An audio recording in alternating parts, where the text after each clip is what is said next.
Hola, bienvenidos Entre Voces, hablando de lo humano. Y hoy creo que vamos a tocar un tema que es de lo más humano, pero creo que de lo que más nos choca, ¿no?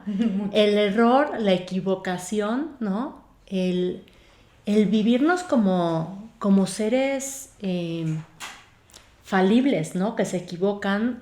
¿Por qué? Porque es un tema que nos choca. O sea, creo que todas las dos hemos cometido muchísimos errores, nos conocemos y hemos tenido errores, pero creo que es un tema que en general al ser humano nos molesta equivocarnos, ¿no? Sí, creo que tenemos una connotación de el que se equivoca pierde, ¿no? Y entonces, si pierdes, ¿qué? Sí, no sé. Ya no te quiero, Sí. ya no estás en mi banda, Sí. ya no eres de mi equipo, te tengo que sacar de algún lugar. ¿El perdedor qué? Sí. ¿Qué pasa con eso, no? Y sí perdemos algo, ¿no? Porque sí podemos perder como, lo hemos platicado, ¿no? O sea, credibilidad en el trabajo, podemos perder oportunidades o podemos perder ciertas cosas, ¿no?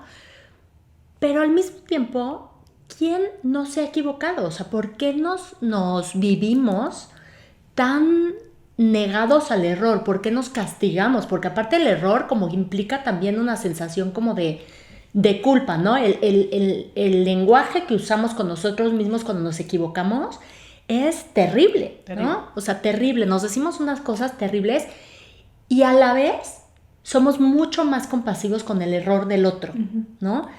¿Cómo explicamos esta parte? O sea, ¿por qué somos tan duros con nuestros propios errores? Sí, bueno, porque tenemos un juez negro allá adentro que lo único que está buscando es nuestra perfección. Sí. ¿No? Y que no podemos equivocarnos porque si no, no nos van a querer, porque si no, no nos van a aceptar, porque no voy a lograr lo que estaba yo esperando, Claro. No voy a llegar a esa meta. Entonces sí, hay un juez negro allá adentro muy diabólicamente señalando que no puedes equivocarte. Sí. No puedes. Entonces tu cabeza, tu cerebro, tú, como buen CPU que es, luego es instantáneo. Si te equivocas, no estás bien. Y empezamos a hablarnos desde el lugar de la cabeza que empieza como machote no hiciste esto bien, tienes que corregirlo, empiezan a llegar culpas, empiezan a llegar sentimientos de desvalorización, ¿no? Sí. De insuficiencia, no soy suficiente, y todas estas partes pues nos llevan como a estar, no quiero decir deprimidos, pero sí cabizbajos, ¿no? Sí, con claro. una energía que no nos ayuda para nada. Correcto. No sirve de nada esa postura. Ahora, el ser humano, por naturaleza, se va a equivocar. Sí. Porque ser humano es ser falible, Sí. es ser imperfecto, ¿no? Pero creo que desde ahí es donde nos hemos equivocado en definirnos. Lo que nosotros necesitamos entender es que somos seres en crecimiento. Y para poder crecer necesitamos saber que no estamos haciendo bien. Correcto. ¿No? O sea, ¿qué nos falta? Y en ese sentido, entonces, no es que sean errores, es que no me puede salir bien a la primera. Correcto. ¿No? O sea, yo no soy experta en cómo darle la botella a un bebé el primer día. Yo no soy experta en cómo jugar un partido de tenis el primer día. Correcto. Tengo que saber que soy un ser en proceso y en crecimiento. Y si yo me doy esa idea en mi cabeza y si yo tengo esa connotación, esa forma de pensar, entonces sabemos que el error tiene que venir, porque si no, ¿cómo crezco? Exacto. No hay forma. Más bien son como curvas de aprendizaje, ¿no? Como procesos o situaciones de las que vamos aprendiendo y son como equivocaciones o como momentos de oportunidades de crecer, de aprender de todo, ¿no? Pero sí a mí mucho me llama la atención esta diferencia que hacemos, ¿no? Con mi propia equivocación o mi propio error a con la del otro. O sea, puedo ser mucho más compasivo con el otro. Tal vez me molesta igual, ¿no? Porque igual afecta a tu trabajo, afecta una situación o lo que sea, pero probablemente nunca le vas a decir a la persona lo que te eres capaz de decir a ti cuando tú solito te equivocas, ¿no? O sea, de verdad es un lenguaje como de terrible, ¿no? O sea, de matar a tu personalidad, de decir cómo te pudiste equivocar. Y con el otro somos mucho más compasivos, ¿no? Tiene que ver también con nuestra propia capacidad de cómo nos vemos a nosotros mismos, o sea, como esta autoimagen, con darnos cuenta de que podíamos haberlo hecho mejor, ¿no? Con cómo tenemos esta vara alta hacia nosotros mismos, ¿no? Y creo que con una palabra clave que dices que es con esta tendencia a la perfección, ¿no? A ser estos seres perfectos, ¿no? Infalibles, que no se equivocan, que todo lo hacen bien. Y al otro lo vemos como, ok, estás en proceso, ¿no? Te voy a acompañar un poco más, te voy a dar un poco más la mano, ¿no? Y entonces desde ahí también es como, ojo con lo que nos decimos cuando nos equivocamos, ¿no? Porque el error va a estar, la equivocación siempre va a estar. Creo que lo grave también es qué hacemos después de que sucede el error, ¿no? ¿Cómo lo resignificamos o cómo lo interpretamos, ¿no? Porque tiene que ver mucho también con eso. El error en sí no es tan grave, o podría no ser tan grave, es más bien cómo lo interpretamos, o sea, todo lo que sigue de ese error, ¿no? Lo que significa para nosotros equivocar. Exactamente, ¿no? A ver, ahí entran varias aristas, ¿no?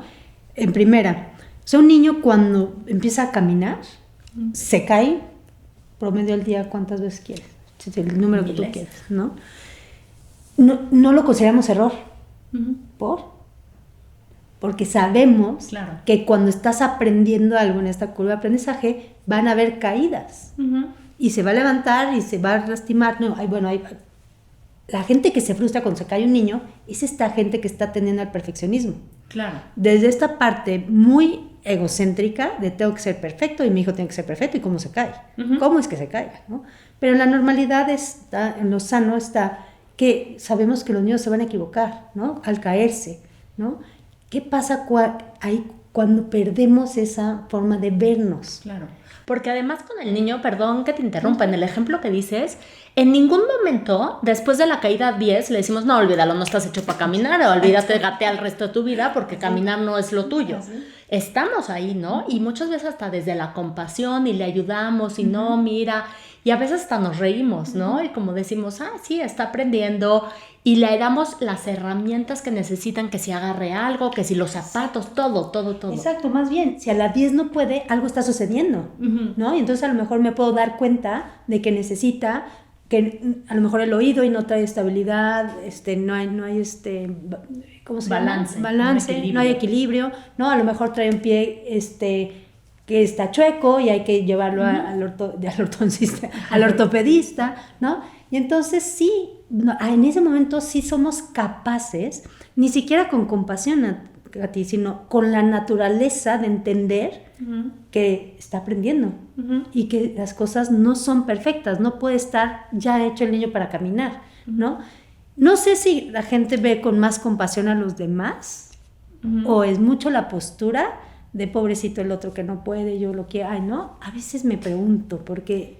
Pero yo sí creo, o sea, creo que a veces se nos olvida. Justo hoy venía para acá a grabar y me paré en un 7 y está ayudándole alguien en caja y entonces le está explicando y mira, ponle aquí y ahora apriétale acá y le digo, primer día de trabajo, aprendiendo caja. Me dijo, aprendiendo caja. Le digo, vas muy bien, tú tranquilo, no sé qué. Y lo que le decía es, todos alguna vez tuvimos este aprendizaje, este primer día de trabajo, aprender el puesto que tenemos, hasta el más experto hoy en día no fue experto en algún momento, ¿no? Y a veces se nos olvida regresar a esa parte, ¿no? Como tocar esa parte de decir, también yo estuve ahí, ¿no? Y me hubiera gustado una mirada como compasiva del otro en el momento que yo estaba aprendiendo. ¿En qué momento, cuando estamos del otro lado, se nos olvida regresar a eso, ¿no? A esa mirada? Y me parece que es mucho esta postura de que necesitamos que los demás hagan todo bien, incluyéndome a mí, ¿no? Entonces, ¿qué pasa con el que no tiene la mirada compasiva, esa persona que está aprendiendo hoy?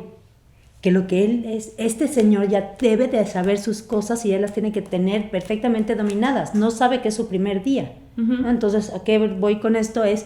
No sabemos nada de la historia del que está enfrente. Claro. ¿Por qué decidimos qué deben o qué no deben de saber? ¿No? Si supiéramos que es su primer día, a lo mejor pudiéramos verlos con una mirada compasiva. Pero como no lo vamos a saber, ¿por qué no mejor vamos con miradas compasivas todo el tiempo? ¿Sí? ¿No? En vez de con una mirada ejecutoria todo el tiempo de decir, no lo está haciendo como debe de hacerlo. Sí. ¿No? Y un poco es lo que hablábamos el primer episodio, ¿no? De decir, esto es lo que queremos, de hablando de lo humano, ¿no? Lo que decías al principio de muchas veces son lo político, lo corporativo, todo, pero en todo está lo humano.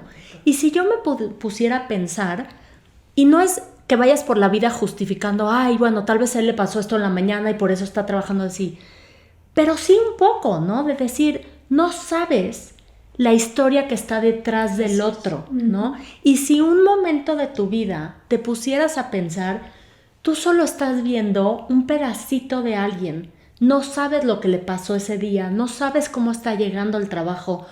Los niños a la escuela, ¿no? Muchas veces los maestros exigen o exigimos los que hemos sido maestros de nuestros alumnos cosas y algún momento te has puesto a pensar, durmió bien, desayunó, pasó algo en su casa, ¿no? Y si supiéramos eso y entendiéramos eso, podríamos entonces, en vez de regañar, entender, abrazar y decir, tal vez este niño lo que necesita es que alguien le dé de comer y desayune algo, o ¿no? amor.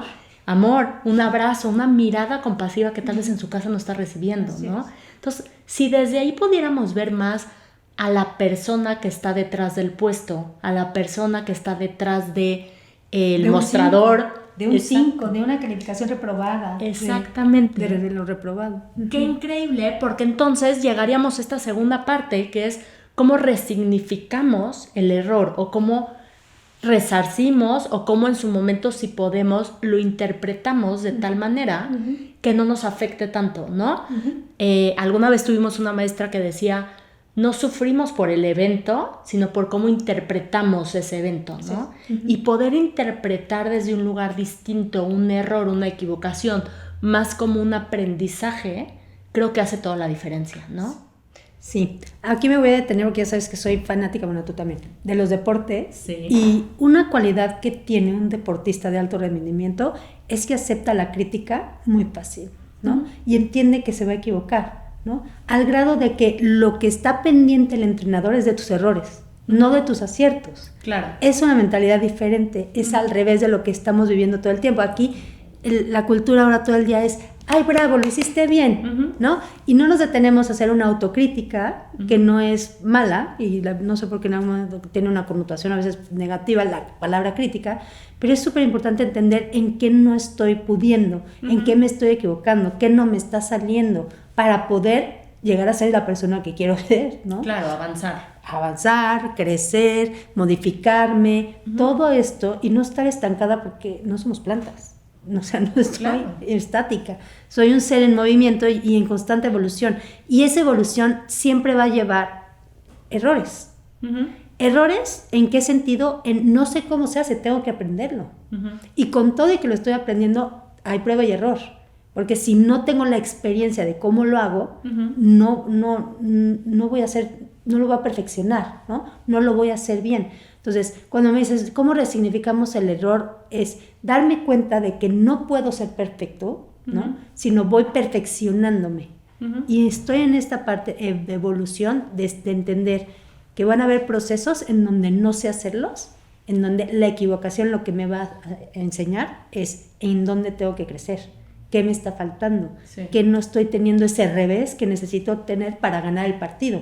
No ganarle al otro, para ganarle al partido, ¿no? Para yo ser un mejor tenista, ¿no? ¿Qué me está faltando para dar esa braceada, para hacer un mejor tiempo, récord, o esa zancada que necesito para llegar a mi mejor tiempo en un maratón, ¿no? Claro. Esa es la diferencia de ver al error como la autocrítica de qué me falta a qué mal que lo haces, no eres suficiente, de esta desvalorización de toda esta pelusa que nos contamos nosotros en la cabeza y que nos contamos del otro. Correcto. ¿No? Cuando los desacreditamos porque se equivocan. Sí. Y esa es parte mucho de sistemas que vienen desde, culturalmente hablando, jurídicos, de el que se equivoca, te pasaste el alto, entonces es una multa. Y no es que no esté mal, ¿no? Estos son reglas cívicas que se necesitan, pero no el que se equivoca al pasarse un alto, paga su multa, pero no deja de ser persona. Exacto. O nada más no vio el alto, o nada más tiene una emergencia, o nada más es un insolente chavo que está retando a la vida, pero no deja de ser una persona con una dignidad y una vida que necesitamos resguardar, ¿no? De acuerdo. Y sí, creo que sí, en vez de verlo tipo más como error, equivocación, ¿no? Nosotros mucho lo ponemos como cuáles son tus áreas de oportunidad, tus áreas de crecimiento, ¿no? Igual esta parte todavía no está bien y tienes esas áreas de oportunidad y crecimiento, ¿no? Me pasa con mis hijas, cuando tenían un examen les decía, revisa tu examen y ven que te equivocaste para que aprendas de ahí, para que veas en qué te falta trabajar todavía, ¿no? Y en esto es en lo que te falta trabajar, lo otro ya lo tienes, ¿no? Estas son las áreas de oportunidad y crecimiento en las que te tienes que enfocar. Y así es. Y entonces, ¿qué pasa? Que te amigas con el error. Sí. O sea, necesitamos amigarnos del error. Porque mientras más yo me dé cuenta de cómo me tropiezo, más fácil levanto el pie, ¿no? Entonces necesito hacer esto, necesito hacer lo otro. Pero mientras yo niegue el error, bueno, ya ni siquiera la gente quiere mencionar, te equivocaste, ¿no? No le vayas a decir que se equivocó, no vaya a llorar el niño. Sí, o sea, que dejen que se frustre, que escuchen las palabras. Estamos como muy miedosos al error de todo el ámbito, de todo el ambiente que genera un error. Y no tienen nada malo de equivocarse.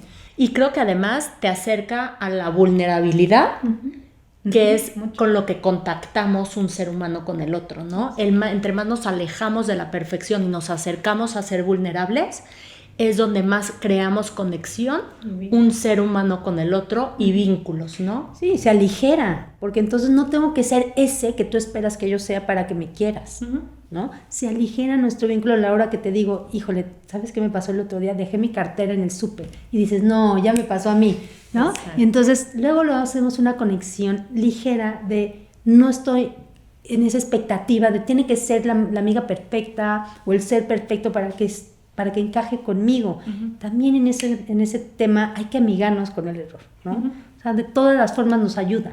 Hay un libro que a mí me encanta que se llama La virtud del fracaso, ¿no? Escrita por un filósofo francés maravilloso que habla de cómo los errores nos hacen ser las grandes personas que podemos ser.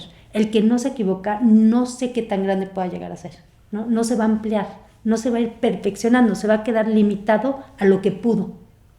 Claro. Y no a lo que puede llegar a ser, ¿no? Pues sí, me encanta porque creo que desde ahí nos vivimos más humanos, ¿no? Así que la humanidad posible es desde estas equivocaciones, desde esta vulnerabilidad, desde vernos lo más puros como humanos, sin tanto tapujos, sin esta armadura, ¿no? Este libro de la armadura oxidada que es maravilloso, de podernos permitirnos tocar uno con el otro, sin estas limitaciones que el perfeccionismo nos va poniendo. Sí, y que de verdad nos aleja, ¿no? No deja que haya un vínculo real y auténtico, ¿no? Yo aprendí desde hace tiempo en una video de YouTube que vi de un papá que le preguntaba a sus hijos, en vez de cómo te fue hoy en la escuela y platícame las cosas buenas, le decía, dime de qué error aprendiste hoy. Wow. ¿No? Y la hija ella creció a ser la pionera en todas estas fajas de spandex y esto que ahora hay por todos lados en el mercado. Ella se volvió emprendedora y creó su empresa chiquitita, ¿no? En una parte de saber que puedo equivocarme y que eso me va a llevar a ser la empresaria que quería ser ella, ¿no? Toda esta filosofía del papá de preguntarles, dime con qué error creciste hoy, la ayuda a ella a ser la gran persona que es hoy en todos los sentidos, porque es empresaria, tiene familia, o sea, tiene un imperio, tiene todo muy bien, ¿no? Bueno, maravilloso. Creo que increíble poder cerrar con esto, ¿no? La maravilla de equivocarnos del error y no tomárnoslo tan en serio. Quédense con dime de qué error aprendiste hoy. Así es. Buenísimo. Hasta luego. La siguiente nos vemos.